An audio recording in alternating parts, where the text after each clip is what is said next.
देखिए, मेरी आवाज सुनाई दे रही है? आपको आवाज आ रही है? अजय शुक्ल जी, आपकी आवाज आ रही है। मेरा ये है कि चूंकि हिमाचल से आपने शुरू किया है तो मैं उसी की पहले बात कर दूं। हिमाचल का चुनाव इस समय बिल्कुल पीक पे आ चुका है और आज ही प्रियंका गांधी की ऊना में एक रैली थी। इसके पहले प्रियंका गांधी की 2 रैली हो चुकी हैं, तो कमोवेश प्रियंका गांधी की कुल 3 रैली हुई। प्रधानमंत्री की 1 दर्जन रैली हो चुकी है, इसके और दूसरी सभाएं और दूसरे कार्यक्रम हो चुके हैं। इसके अलावा राजनाथ सिंह के हो चुके हैं आधा दर्जन। इसके बाद में स्मृति ईरानी की हो चुकी है, कल फिर है, प्रधानमंत्री के भी हैं।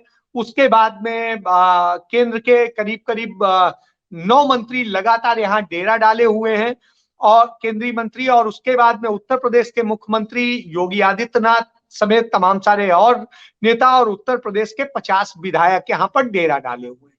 तमाम टीमें आई हैं। आरएसएस के जो है 40,000 वर्कर्स जो है आरएसएस और पार्टी के दूसरे तमाम सारे उसके, तो वो भी यहाँ पर ड्यूटी पे लगे हुए हैं। तो हर बूथ, हर पन्ने और हर उसकी जिम्मेदारी लेकर के वो चुनाव लड़।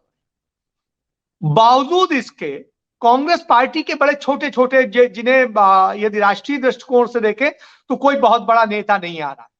खुद प्रियंका गांधी न विधायक है, न सांसद है, न पार्षद है, न कोई चीज है। वो सिर्फ पार्टी की महासचिव और गांधी परिवार से है। लेकिन उनकी सबसे बड़ी रीच है कि वो शिमला की वासी है। शिमला शहर से 13 किलोमीटर दूरी पर ही उनका अपना घर है, जो 2003 में बना था और उस पे वो शुरू हुआ था, उसके बाद में बन के तैयार हुआ। प्रियंका गांधी आए दिन कभी वहां आ जाती हैं, कभी कभी उनके भाई भी राहुल आ जाया करते थे, कभी उनकी माँ भी आ जाती है, तो बीच बीच में वो आते हैं, यहाँ रहते हैं उनके परिवार का। लेकिन प्रियंका गांधी अपनी हर भाषण में एक जिक्र जरूर करती है, वो करती है श्रीमती गांधी का, क्योंकि श्रीमती गांधी ही थी जिन्होंने यह राज्य बनाया था। इसलिए यह राज्य आज भी श्रीमती गांधी को बहुत ज्यादा आदर के साथ लेता है। और इसके बाद सबसे बड़ी चीज है कांग्रेस के लिए कि कांग्रेस ने जो जो वायदे पिछले तमाम सरकारों के दौरान किए उन्हें पूरा किया, और उसका नतीजा है कि जो एम्स का उद्घाटन प्रधानमंत्री ने किया वो कांग्रेस का दिया हुआ है। जो केंद्रीय विश्वविद्यालय है, सेंट्रल यूनिवर्सिटी, वो भी कांग्रेस की दी हुई है। लेकिन वो जो कांग्रेस ने शुरू की थी, मनमोहन सिंह ने शुरू की थी, उसे इन्होंने पूरा तक नहीं किया, वाइस चांसलर तक नहीं। तो आप समझिए ये स्थिति है। इसके बाद में आप देखिए जो तमाम और प्रोजेक्ट दिए थे, तमाम हेली टैक्सी और दूसरी चीजों की व्यवस्था की गई थी, जो चले भी थे कुछ समय कांग्रेस के शासन में, और उसके बाद में वो बंद पड़े हैं। और इस सरकार ने वायदे किए थे लेकिन नहीं हुआ। रेल लाइनों को लेकर के जो वायदे थे, जो पवन बंसल ने रेल मंत्री रहते हुए जो प्रोजेक्ट शुरू किए थे वही हुए, उसके अलावा कोई नया प्रोजेक्ट नहीं हो सका।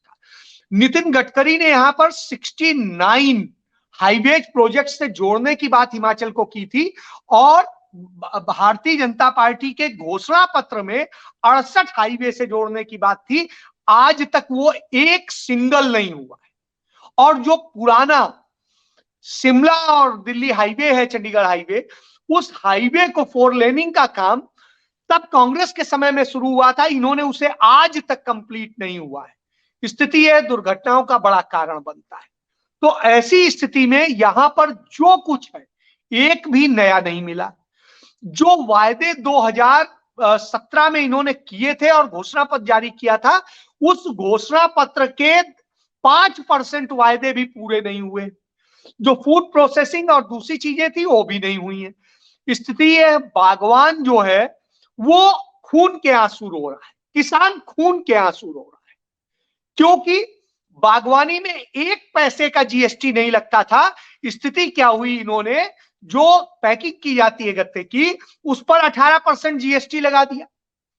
अब जो बागवान थोड़ा सा कमाता था वो उसका जीएसटी में चला जाता है, मजदूरी देता है उधर पे वो चला जाता है, तमाम चीजों में आउटसोर्स जो करता है आते हैं उसमें चला जाता है। तो साहब यहां लूट एक हो गई। नतीजा क्या हुआ, हिमाचल में सेब महंगा है और बाहर से आया हुआ सेब हिमाचल में ही सस्ता है। तो ऐसी स्थिति में कोई हिमाचल का सेब क्यों खरीदेगा? फिर अदानी को एंट्री दे करके यहां के सेब के कारोबार पर कब्जा कराने की कोशिश की गई और उसका नतीजा क्या हुआ कि सेब के जो बागानों के बागवान थे वो बहुत दयनीय स्थिति में चले गए। वो अपने आप में सीधी चीज है। अब भारतीय जनता पार्टी के कल के घोषणा पत्र में कहा गया कि हम वो जो जीएसटी लगाए उसे 12% कर देंगे और जो बाकी का 6% है उसे सरकार कंपनसेट कर देगी। हुजूर, ये 18% भी आपने लगाया था और ये 12% भी देना पड़ेगा तो वो भी उस किसान बागवान को देना पड़ेगा, तो ये तो आपने इंपोज किया। ये स्थिति है। लहसुन का किसान हो, आलू का किसान हो या टमाटर का हो, ठीक है, दूसरी ये सारी चीजें जो वहां होती हैं उन सब को आपने ये स्थिति कर दी कि कॉम्पिटेटिव मार्केट में वो जा नहीं सकता है और वहां लोकल में जो आपने फूड प्रोसेसिंग और दूसरे की यूनिट्स लगाने की बात की थी, सिंगल यूनिट नहीं लगी। जो पिछली कांग्रेस सरकार में लगी थी, वीरभद्र सरकार में, वही है, उसके बाद का कुछ नहीं। तो इस स्थिति में रोड नेटवर्क के मामले में सबसे बेहतरीन पहाड़ी राज्य था हिमाचल। स्थिति यह है कि आज हिमाचल की एक सिंगल रोड नहीं है जो टूटी और खड्डे वाली ना हो। तो उस दशा में आपने कर दिया, पूरी खड्डा वाली कर दी। आप कहीं जाइए, मैं अपने घर से सुबह के टाइम प्लान करता था कि आज मौसम अच्छा है चलो, और 4 घंटे में मैं शिमला में एंजॉय करता था, घूमता था, रहता था और आसपास घूम घाम के मैं रात को 12 बजे आराम से आता था खाना खा के। तो फैमिली के साथ में कर लेते थे और कहीं एक्सर्शन नहीं होता था, अगले दिन अपने ऑफिस को अटेंड करते थे। आज स्थिति ये कि यदि मैं प्लान करता हूं तो मैं जानता हूं कि 8 घंटे भी लग सकते हैं, 10 घंटे भी लग सकते हैं सिर्फ एक तरफ, और उसके बाद मैं आने के बाद में अपनी मालिश कराऊंगा, सिकाई कराऊंगा या क्या कराऊंगा। तो आप यह समझ लीजिए, तो यह स्थिति हिमाचल की हो गई। तो इसलिए कुछ कहने की आवश्यकता नहीं है। ठीक है, इसके बाद राहुल गांधी पर आइए। इसके बाद में सबसे बड़ी चीज, जो एम्स बनाया गया, बन के तैयार हो गया, प्रधानमंत्री ने बड़े उससे उद्घाटन कर दिया और कहा वहां एम्स बनने के बाद, अभी आप डाटा सर्च कर लीजिए पीजीआई चंडीगढ़ की वेबसाइट पे जाके, भारत सरकार की ये भी है वो भी। तो स्थिति यह है कि सबसे ज्यादा पेशेंट उसमें आ रहे हैं कहां से? हिमाचल से। तो आप ये समझिए उत्तर प्रदेश से भी आ रहे हैं, उत्तराखंड से भी आ रहे हैं, हरियाणा, पंजाब और दूसरे राज्यों से भी आ रहे हैं, लेकिन सबसे ज्यादा हिमाचल से आ रहे हैं। न हिमाचल के मेडिकल कॉलेजेस सर्विसेज दे पा रहे हैं, न वो दे पा रहे हैं, क्योंकि इस बुरी स्थिति में कर दिया है। एम्स की दीवारें भले खड़ी हो गई, वो डॉक्टर है नहीं, दवाएं है नहीं, कुछ और संसाधन है नहीं। तो ऐसी स्थिति में आप क्या करेंगे? जो कांग्रेस बजट दे के गई थी, उस बजट का भी इस्तेमाल सही नहीं हुआ। यह सबसे बड़ा दर्द है। और फिर आप वायदा करते हैं कि 5 नए मेडिकल कॉलेज खोलेंगे। आप क्या करेंगे? तो अब प्रियंका गांधी को कुछ और बताने की आवश्यकता नहीं है, वो यही बस कह देती कि लोकल, जाते हैं सर, मैं एक मिनट, लोकल एड्रेस वो करके इसको खत्म कर देती है। तो ये हो गया, और इनमें किसी में क्षमता नहीं है कि लोकल समस्याओं को एड्रेस कर सके। अब आप बताइए, दूसरा आपका सवाल था कि यूपी में चुनाव जी, तो उसमें एक चीज है कि मैं उसके बारे में बहुत ज्यादा अपडेटेड नहीं हूं, चूंकि ये ज्यादा मैं अपडेटेड था। मैं एक चीज कहूंगा, भारत जोड़ो यात्रा का उद्देश्य कहीं पर कोई चुनावी नहीं है। ये बात बार बार हर प्रेस कॉन्फ्रेंस में कही जा चुकी है। वो एक सामाजिक राजनीतिक उद्देश्य है कि कैसे आपको अवेयर किया जाए। इस उद्देश्य को बार बार कांग्रेस बता रही है। यही वजह है कि राहुल गांधी ने किसी भी चुनाव उसकी प्रचार में जाने से स्पष्ट रूप से मना कर दिया। वो अपने अभियान में लगे हैं जो उन्होंने करना है। तो इस दृष्टिकोण से उसको चुनाव से जोड़ के देखना मुझे लगता है सबसे बड़ा बेईमानी होगा, क्योंकि हिमाचल भी वो आ सकते थे, वो नहीं आए। गुजरात में वो भारत जोड़ो यात्रा शुरू होने के एक दिन पहले गए थे, जो घोषणाएं कराए थे, उसके बाद पार्टी अपने लेवल पे कर रही। वहां पर परिवर्तन यात्रा कांग्रेस पार्टी की बेहतर तरीके से चल रही है। भले ही मीडिया नहीं दिखाता है, आप यदि उनके उस पर जाएंगे तो देखेंगे कि रोजाना बहुत भव्य तरीके से चल रही है। जो भारतीय जनता पार्टी ने गौरव यात्रा निकाली, उसे जगह जगह काले झंडे दिखाए गए। इसके अलावा अन्य किसी पार्टी में, खुद आम आदमी पार्टी भी वहां ताल ठोक रही है, लेकिन उसकी भी क्षमता नहीं हुई कि कोई यात्रा निकाल सके वहां।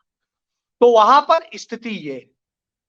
रही बात उत्तर प्रदेश को लेकर के, तो जो मुझे बस इतना ही है कि वहां निकाय चुनाव, तो निकाय चुनाव कांग्रेस के लिए कोई बहुत बड़ा इशू नहीं है, मुझे जितनी जानकारी है उसके मुताबिक उनका ये है कि जो वहां पर वो मान के चलते हैं कि चूंकि सांप्रदायिक ताकतों से इतर जो भी हो वो लोग जीते, इसके लिए सपोर्ट तो सामान्य तौर पे उनका नैतिक सपोर्ट सपा के प्रति भी हो जाता है, दूसरा भी हो जाता है, चूंकि पॉलिटिकल पार्टी है तो इसलिए आपको सामने आना पड़ेगा। लेकिन उनकी अपनी सिंपैथी रहती है और वो भी लोग उनके साथ सिंपैथी रखते हैं कि उनके गांधी परिवार से रिलेटेड कोई होता है तो उनके लिए न कैंडिडेट वो देते हैं न वो उनके लिए देते हैं। तो ऐसी दृष्टिकोण से मुझे नहीं लगता कि कोई बहुत बड़ा फोकस है। ये जरूर है कि हाँ, लेकिन फोकस तो होना चाहिए ना सर। राहुल गांधी की खुद की चंद कॉन्स्टिट्यूएंसी उत्तर प्रदेश में है, प्रियंका नहीं गांधी की। क्यों, देखिए एक चीज समझ लीजिए, उनके अपने उद्देश्य है, अपनी सोच है, अपने ढंग से वो चल रहे हैं। तो अब उनका क्या है, आगे उनकी क्या प्लानिंग है, जब आएगी सामने तभी कह पाएंगे। अभी तक जो मुझे जानकारी है, मैं भी चंद दिन पहले ही चूंकि प्रियंका से मिला था, तो उस दौरान जो बात हुई थी, मुझे नहीं लगा कि कोई बहुत बड़ी उनकी यूपी को लेकर अभी कोई प्लानिंग है। वो मुझे लगता है अभी दूसरी चीजों पे ही फोकस करना चाहते हैं। गुजरात के चुनाव में इसके बाद प्रियंका गांधी जाएंगी, क्योंकि राहुल गांधी तो जा नहीं रहे हैं, सोनिया जी भी नहीं जाती हैं। तो ऐसी स्थिति में अब चूंकि उनके पास पद तो भी नहीं है कांग्रेस और ने अब चुनाव छोड़ के आंदोलन में कन्वर्ट करने के लिए तैयारी में लग गई है। नहीं, उसके लिए अलग है। आप देखिए, राहुल गांधी पार्टी में कोई पद पे तो है नहीं, राहुल गांधी सिंपल सांसद है। प्रियंका गांधी, जैसे मैं पहले ही बता चुका हूं, ना पार्षद है, ना विधायक है, ना सांसद है, ना पूर्व है, कुछ नहीं है। तो पार्टी के राष्ट्रीय अध्यक्ष तय करेंगे किसको किसको क्या करना है और क्या नहीं करना है। वो जिस ढंग से भूमिका बनाएंगे वो जानेंगे। तो अब इसमें चूंकि दायित्व तो किसी का है नहीं, तो इसलिए मुझे नहीं लगता कि कोई बहुत बड़ी इशू है। क्योंकि प्रियंका गांधी उत्तर प्रदेश मामलों की प्रभारी है, इसलिए प्रियंका गांधी की जिम्मेदारी बनती है। शेष मुझे नहीं लगता कि कोई बहुत बड़ी स्थिति है जी। और आप हमसे जुड़े रहने के लिए सब्सक्राइब करें YouTube पर, फॉलो करें Twitter पर और लाइक करें Facebook पर। और ज्यादा जानकारी के लिए आपको टाइप करना होगा सिर्फ न्यूज़ नशा।